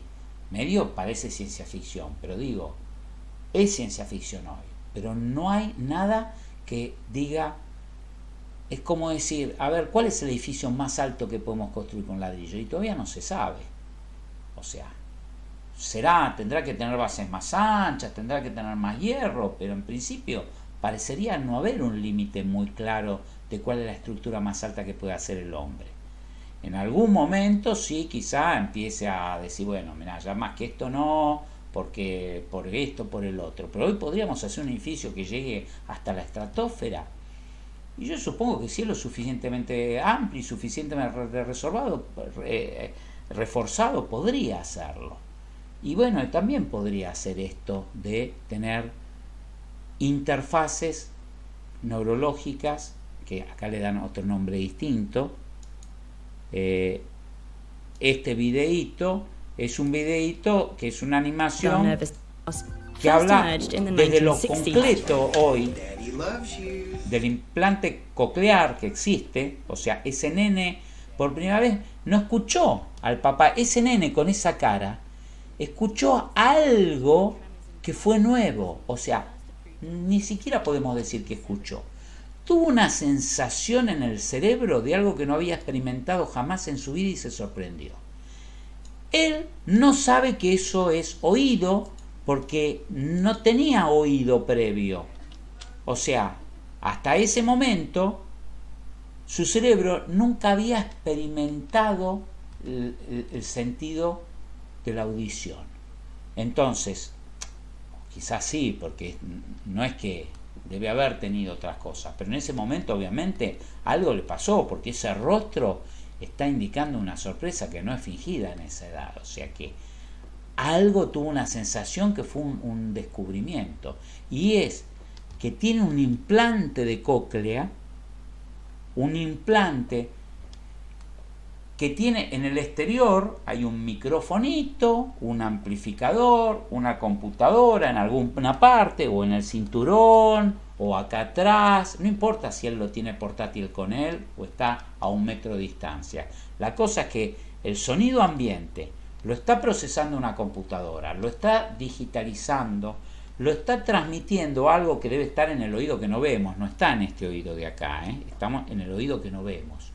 Debe tener ahí una prótesis, que la prótesis más que nada no es para mandarle el sonido acá adentro amplificado, como pasa con un audífono. El abuelo tiene un audífono, tiene un amplificador que le grita al oído, ¡abuelo! Pero esto no es lo mismo, Esto no le está gritando con un amplificador ahí al oído. Está generando una señal eléctrica, esa prótesis, que la capta una bobinita que está debajo del tejido de la piel y la transforma en señales eléctricas con los integrados, y los integrados se estimulan con un electrodo largo que está rodeando toda la cóclea, o sea, un alambrecito que está estimulando con una sola señal a millones de células, cuando los millones de células deberían cada una generar una señal distinta. Y hay células que están puestas en la entrada de la cóclea que deberían responder a las frecuencias bajas, y células que están en el final del caracol, cóclea es caracol, se va haciendo más finito. Entonces las células que están al final quizás responden a las señales agudas y las otras a las graves, y acá no, acá a todas les estoy diciendo lo mismo. O sea que jamás puede él escuchar lo mismo que nosotros escuchamos, los que gozamos de un sentido de la audición normal. la riqueza, la variedad de frecuencias, de tonos y de amplitudes que va a poder tener él con ese implante no tiene nada que ver con nosotros. Pero antes que nada, mira esa cara. Antes que nada hay algo que no sé qué es. Es como si de pronto tuviéramos en el cerebro una sensación rara sin habernos fumado nada raro. O sea, y digo, ¿qué es esto? ¿Qué es? ¿Estoy siendo poseído? ¿Qué es esto? Escucho una voz. Es algo bueno. Eso es lo que le está pasando a ese chico. Y eso es lo que logra el implante. Logra, aún acá, ¿dónde se rompió la cadena sensitiva? ¿Es un problema motriz o es un problema sensitivo, sensorio? No es motriz, es sensorio. El oído, hay unas células, hay todo un mecanismo que acá el video te lo explica muy bien, una cadena de porquerías. Bueno, este video no lo explica muy bien porque no es este el video que lo explica muy bien, es otro video que me da fiaca buscarlo, pero que muestra el oído medio, el oído externo y el oído interno con el yunque, todos los huesitos, cómo transmiten las vibraciones para que la mosca, si se te mete una mosca, llegue hasta ahí nomás. Y bueno, después hay una zona, una cámara intermedia de seguridad, y después está el oído interno donde está todo el aparato electrónico ahí delicado, que son todos los cilios, los pelitos dentro de unos cristales, una masa de cristales, que son los cristales de otoconia, y que todo eso al vibrar el cristal, que es como una gelatina, mueve los pelitos, los cilios comprimen unas células nerviosas que están en la base del pelito, y depende de cómo lo comprimen o no, generan impulsos eléctricos. Cada pelito genera una señal eléctrica distinta que va al cerebro. Y hay miles, decenas de miles de pelitos en todo ese túnel donde va vibrando el eco, digamos, del sonido exterior, se transmite ahí una vibración, y depende de dónde estén los pelitos, van algunos a responder mejor a las altas frecuencias, otros a baja frecuencia, y todas esas informaciones llegan por cablecitos separados al cerebro, que de eso reconstruye en alta fidelidad lo que nosotros podemos escuchar. Que un perro escuchará mejor porque tendrá un oído distinto y tendrá capacidad de reproducir frecuencias más altas, que nosotros somos sordos, o otro animal frecuencias más bajas, que nosotros somos sordos. Bueno, lo mismo pasa con la vista. Nosotros tenemos una vista que anda bárbaro, pero que vemos hasta cierta longitud de onda. No vemos en infrarrojo, salvo que nos compremos unos lentes de estos militares para ver infrarrojo, o no vemos ultravioleta. Bueno, pero hay animales que pueden ver rangos que más allá del visible. Digo, que nosotros estemos acostumbrados y que para nosotros sea bárbaro no quiere decir que es todo lo posible. La electrónica quizá logre reconstruir esas zonas. Hoy por hoy lo hace muy precariamente. En vez de una riqueza de tonos y de amplitudes, quizá le manda un promedio, el implante coclear, y bueno, y él es como si viera todo blanco, o escuchara, o escucha o no escucha. Y bueno, de ahí en más, si el implante se hace cuando sos muy muy chiquitito y aprendés a hablar con el implante, resulta que tiene una utilidad grandísima. Permite realmente que te puedas comunicar como una persona prácticamente normal. Aunque nadie va a poder decir que esa persona escucha una sinfonía, escucha una música y está escuchando lo mismo que yo. No está escuchando lo mismo que yo. Es imposible. Hoy. De acá a 10 años, 20, no sé qué va a pasar. Bueno, barrerlos un poquitito en toda esta zona que tiene que ver con la robótica, porque tiene que ver con cómo nos comunicamos con los robots, que nos van a dar un servicio directo a nosotros, donde yo soy el maestro, que le digo a ese esclavo, hace esto exactamente, mi brazo prostético, o una nave, o un auto, o un ingenio muy complicado que yo necesito controlar con mucha precisión. Ahí es donde viene todo lo que vimos en esta clase. Y a su vez, donde yo necesitaría poder recibir muchas informaciones de ese dispositivo robótico y vivirlas o en forma directa o recreada, pues yo puedo escuchar como sonidos cosas que en realidad están siendo presión, no importa cómo, pero estoy transmitiendo algo de lo sensorio en otra cosa sensoria que me va a dar una información. Podría ser un sonido, Yo podría transmitir, estoy más cerca o más lejos en un sonido agudo. Mira. Yo puedo saber qué tan cerca está mi mano de la cámara a partir de un sonido y sin tocarla. O qué tanto presión hago. Digo, no tiene que ser que yo siento el tacto para... que el sentido que yo siento es el tacto para dar la sensación táctil. Podría ser auditivo para lo táctil, podrían estar cruzadas las cosas. Cualquier cosa es válida en esto. Y que tiene cosas, algunas como esta, que son medio verso. O sea, este video, So how a esto personal existe, EEG esto te device lo like venden, this lo actually compras picking en up internet. brainwave No sé si activity? está en la Argentina, en Mercado Libre, pero lo compras en eBay. Y te permite controlar un juego. Esto es una terminal electroencefalográfica, pero por más dibujos que le pongas científicos al lado, que vos ves todos esos cerebros ahí, vos decís, esto debe ser de la puta. Nah, eso es un juguete, o sea, te están chamullando, te están sacando 20, 30 dólares para que con suerte presiones. Con todo eso es lo mismo que presionar un botón a veces. A veces te saldrá que con eso disparaste el arma principal de tu videojuego si te concentraste lo suficiente, y a veces se te disparará por accidente. Pero bueno, digamos, el avance de la ciencia no siempre está hecho con pasos sólidos. A veces hay un marketing de la ciencia que es necesario. ¿Saben por qué? Porque la ciencia se mueve con inversión. Y para que haya inversión tiene que haber empresarios interesados. Y para que haya empresarios interesados tiene que haber la ciencia. La ciencia es complicado. Acá empezamos a hablar sino de política. ¿Es el Estado el que financia la ciencia en pos del bien común de la sociedad o es el privado? Y bueno, hay una mezcla. Y en un país es más de uno y en otro es más de otro. Y en algunos es menos de los dos. Y yo qué sé. Hay distintos casos de funcionamiento.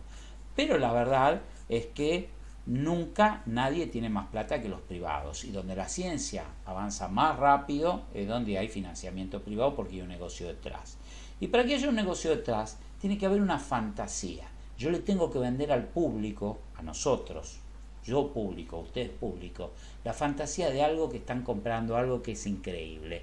Entonces te muestro, hoy es muy común esto, una venta con una mercadotecnia, con un diálogo publicitario que te vende ciencia, que vos crees estar comprando algo muy sofisticado y te están vendiendo tónico para el cabello, como en la época de los cowboys, donde iba el de se paraba en el pueblo y vendía el tónico para el cabello, que también era bueno para el estreñimiento, para las hemorroides y para 250 cosas más, hasta que lo sacaban cagando a tiros porque descubrían que era toda una estafa y que en realidad te estaba vendiendo tintura, agua con un poco de tinta. Bueno, forma parte de la ciencia, no necesariamente que alguien te venda un producto comercial berreta, sino anticipar esta publicidad que se hace y que todos tenemos de decir, uy, Elon Musk, uy, el Tesla. Y quizá el Tesla hoy por hoy, no sé si hoy, pero quizás hace unos años, no era conveniente el auto eléctrico, era una desgracia, era más caro y la polución total era más grande entre construirlo y todo eso que tener un auto a nafta. Porque salía muy caro construirlo y se necesitaban un montón de procesos que generan una contaminación terrible.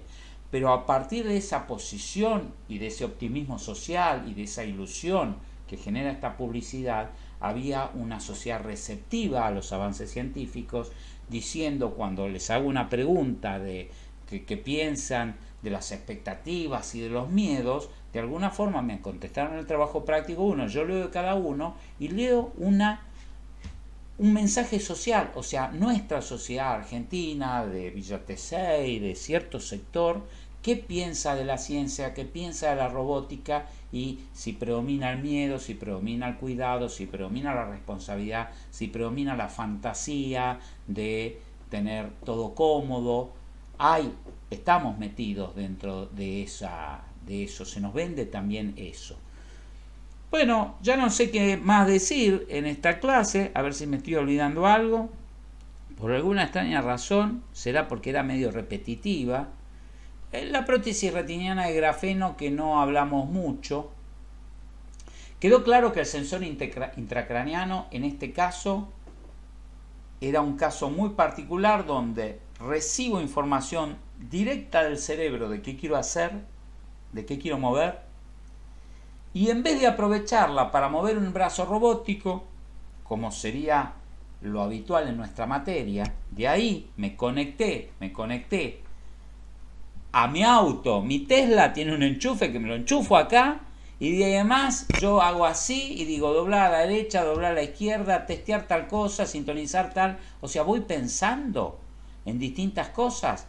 ¿Qué pongo? ¿Dónde voy? ¿Cómo es la iluminación? ¿Cómo abro la ventanilla? Si tengo calor, si tengo frío, ¿qué quiero escuchar? ¿Cómo quiero reclinarme? Y el auto interpreta todo y me lo hace. El auto. Acá en este video lo que se quedaron simplemente es en hacer ese puente a una lesión, ese bypass a una lesión de médula y volviendo a controlar un músculo. Pero no es el área de más uso, el de la interfaz neuronal de volver a controlar el propio cuerpo. En robótica esto iría mucho más a controlar directamente el robot. O sea, sería la interfaz neuronal la que controla en forma motriz al robot.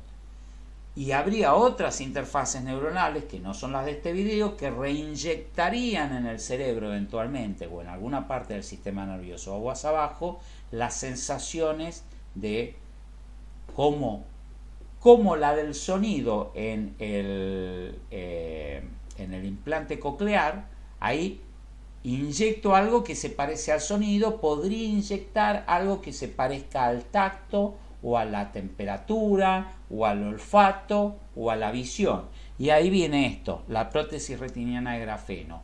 ¿Cómo hago algo parecido al implante coclear con una retina? La retina, así como la cóclea, es el lugar donde las vibraciones físicas del sonido se transforman en impulsos eléctricos que van al cerebro por el sistema neurológico. La retina es el lugar donde las ondas luminosas se transforman en impulsos eléctricos que van al cerebro por el sistema nervioso. O sea, es el lugar donde se produce la magia de convertir un sonido en electricidad o una imagen en electricidad. Entonces son millones y millones de células en la retina, distintas, con distintas funciones. Algunas están especializadas en detectar brillo, o sea, solo detectan luminancia. Se fijan si hay blanco o si hay negro, o sea, si está oscuro, más o menos oscuro, medio gris. Si fuera por esas células, nosotros veríamos en blanco y negro solamente, si solo funcionaran esas. Hay otras células que están destinadas a recibir la parte de croma, que quizás no son tan buenas detectando si es un rojo muy brillante o un rojo muy oscuro. Que eso se encargan las de luminancia. Nosotros nos encargamos de detectar si es rojo, si es azul o si es verde. Entonces, hay otras células, bueno, la cosa es que están mezcladitas especialistas en cantidad de luz, especialistas en colores, especialistas en distintas cosas, y todas esas células forman la retina. Cada célula tiene una salida y va a un terminal nervioso separado. O sea, si hay 1 millón de células, el cerebro recibiría la información de 1 millón de células. Y si hay 100 millones en la retina, no tengo la menor idea cuántas células, cuántos bastoncitos, cuántas células sensibles hay. Habría que googlear. Pero si hay 20 millones, los 20 millones de cables llegan al cerebro. Es así. Nadie aguas abajo procesa eso.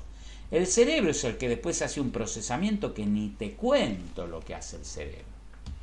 Cuando empiezas a estudiar, a curiosear, como leo nosotros, yo empiezo a mirar cómo funciona la vista, resulta que está llena de secretos, ¿no? De los cuales esto que se ve acá, que es, esta es la parte de la retina, esto representa la luz, y ese peinecito que vemos acá sería un chip imaginario, que no tiene por qué tener esta forma, un chip plano, con un montón de electrodos. Cada hilito de estos horizontal sería un electrodo, millones de electrodos estimulando a 1 millón de células nerviosas que están llevando, o sea, asumo que no está cortado el cable neurológico desde la retina al cerebro, porque si no esto no funciona. Si yo tengo un daño por un tumor o por un balazo en alguna parte del cerebro que me cortó esto aguas arriba, que yo haga esto no me sirve de nada.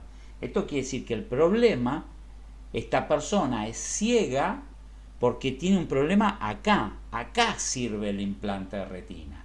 Igual que servía el implante coclear en alguien con un problema de sordera a nivel en la cóclea, no neurológico en el cerebro por un tumor.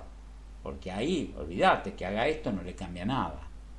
Entonces, lo que hago es reemplazo las células que hacían esa conversión de luz a electricidad por un integrado que hace esa conversión de la luz que recibe a electricidad en estos terminales, y esa electricidad la estimula los millones, pero los estimula ahí donde le toca. O sea, se clavó el electrodo acá y tocó a 3, 4 terminales nerviosos vecinos, o sea que a todos los que antes recibían cada uno una célula distinta de la retina, y uno decía la luz y el otro decía el color, ahora este le grita a los 4 que están: ¡oscurito! ¡Color verde oscurito! Y bueno, y uno dice: ¿yo qué hago con el verde? Yo solo entiendo el blanco y negro, y bueno, yo transmito lo que puedo. Digo que el cerebro también se tiene que reentrenar con un implante de retina, no es que me pongo un implante de retina y veo como veía ayer, no.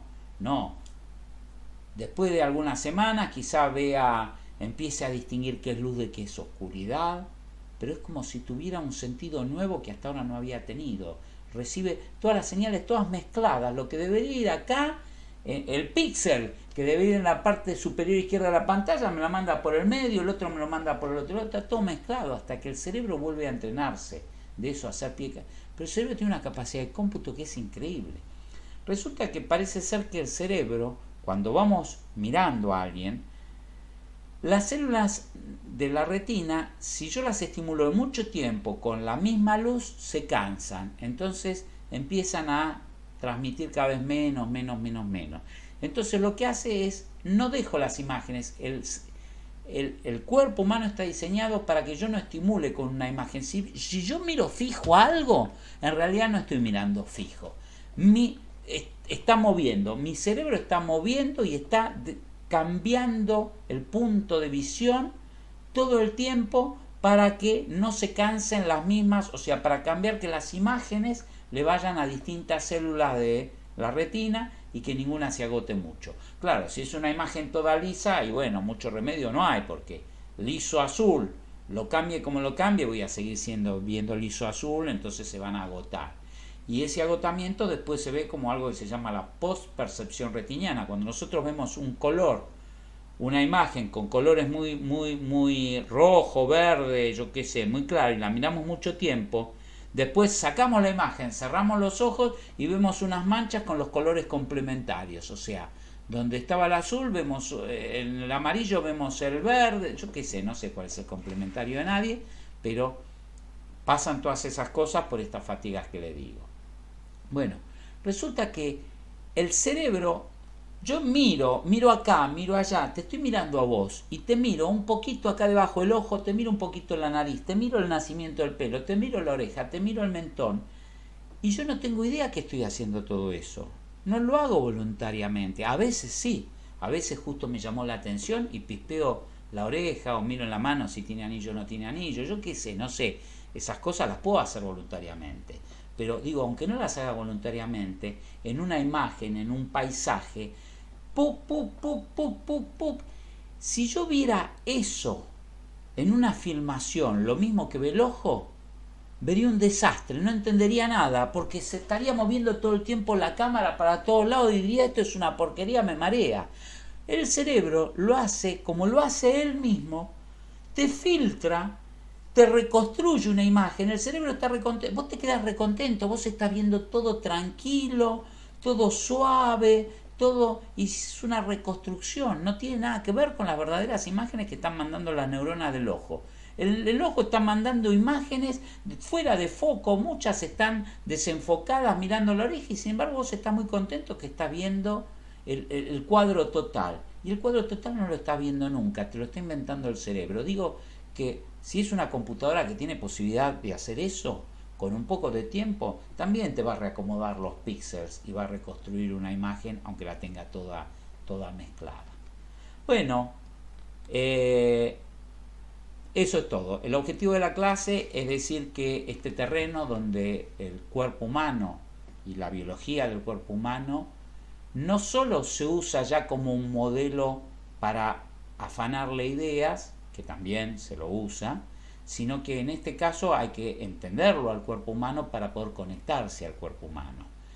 Porque esta interfaz hombre-máquina, los avances que haya en esta interfaz hombre-máquina, no van a venir tanto de la nueva generación de mouse con 16 rueditas y 42 botones. Ya no sé ni cómo presionar los botones que tiene mi mouse. Ya tiene 5 o 6 botones de costado, arriba, ni los uso.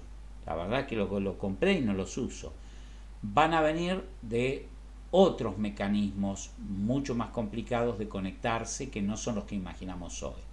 Que podemos aventurar esto de los anteojos 3D, interfaces táctiles, generadores de olores. O sea, yo podría el día de mañana ponerme en un simulador para ir a hacer ciclismo y puedo sentir que estoy en el campo, estoy haciendo ciclismo por una vía de montaña y doblo la bicicleta a la derecha, a la izquierda, y se va a parecer a un cuento de quién era, no me sale ahora el nombre, de Bradbury, de Ray Bradbury, donde no voy a poder distinguir quizá la realidad de la ficción. Se va a poder lograr, sí, se va a poder lograr. Y como entretenimiento, esto es un área que va a agarpar mucho, va a haber mucha plata puesta en darnos sensación, ¿sí? Con el surround, con el 3D. Sí, ¿quién iba a decir algo? No, pensé que habían abierto el micrófono. Bueno, eso es todo por hoy. Nos vemos la clase que viene ya con motores, electromagnetismo, y con voy a lanzar otro trabajo práctico un poco interrogando sobre la clase que viene, que son dos cosas: la ley de Lenz, un motor de continua. Es muy sencillito lo que vamos a ver de corriente, de electricidad y de motores y de electrónica. Es nada, para que tengan una idea, y ya empezamos con programación. Espero que todos no se estén quedando dormidos con el trabajo práctico Livebot, que me manden las fotos. Recuerden que es una foto por cada, o sea, que me tienen que contestar. Si el nivel 1 tenía 8 etapas, me tienen que contestar: hice la 1, hice la 2, hice la 3, hice la 4, hasta la 8. No es que me contestan hice la 8 y las otras no las contesto, porque si hice las 8 quiere decir que hice todas las anteriores. No. Son independientes. Yo podría entender la 8 y no entender la 7 o la 6 o la 5. Entonces, si hice las 8, tengo que contestar las 8. Y si hice las 3 primeras o las 3 últimas o 3 cuartas, contesto esa. No sientan que tienen que mentir. Es importante acá realmente que esto refleje qué pudieron hacer ustedes. Y que lo hagan ustedes. Que sea un trabajo de inducción, una vivencia. La programación no se enseña, la programación se aprende viviéndola. Uno, como muchas otras cosas, tiene una necesidad y se encuentra con que quizás si no está entrenado no tiene mecanismos para pensar en cómo resolver esa necesidad. La necesidad es el problema. El problema es iluminar tales lugares en el camino de un robot. O sea, el robot tiene que ir pasando por esos lados, cosa de estar arriba de los lugares que tiene que iluminar y mandar las órdenes adecuadas de prender. Entonces, ¿cómo hacer esos caminos? Ustedes se van a encontrar con que les va a costar en la segunda o en la tercera etapa, donde ya hay procedimientos con iteraciones. A algunos les va a costar mucho, pero no está mal que les cueste, está bueno. El que está aprendiendo, aquel que más le cueste y que lo logre, es el que más va a aprender. El que no le cueste nada quiere decir que no tuvo nada para aprender, que ya tenía esos mecanismos de pensamiento. Acá se trata no de encontrar una solución. Vos no aprendés por saber cómo lo hizo otro. Yo veo cómo lo hizo otro y no sé nada más que lo que sabía antes. Lo que te va a enseñar es la vivencia de transitar vos los caminos de búsqueda y de desencuentro y bancarte la frustración si no te sale. Si no te sale y te frustras, fumátela y seguís frustrándote y seguís insistiendo hasta que de pronto, ¡plup!, haga eureka, lo saques y eso va a agarpar, eso va a ser algo que sí, ahí te sirvió a vos. Si te lo dijo el de al lado, y un 2% te va a servir, un 5%, pero si lo descubriste vos, eso es lo que sirve. O sea que ese trabajo práctico es para hacerlo así. Y si sacan un poquito más o no de nota, no les cambia nada. La verdad que ¿para qué quieren aprobar con 10? O sea, van a tener todas buenas notas en general por cómo es la estructura de la materia. Bueno, dicho esto, espero que haya sido un lindo fin de semana, espero que les haya servido algo la clase y nos vemos el lunes que viene.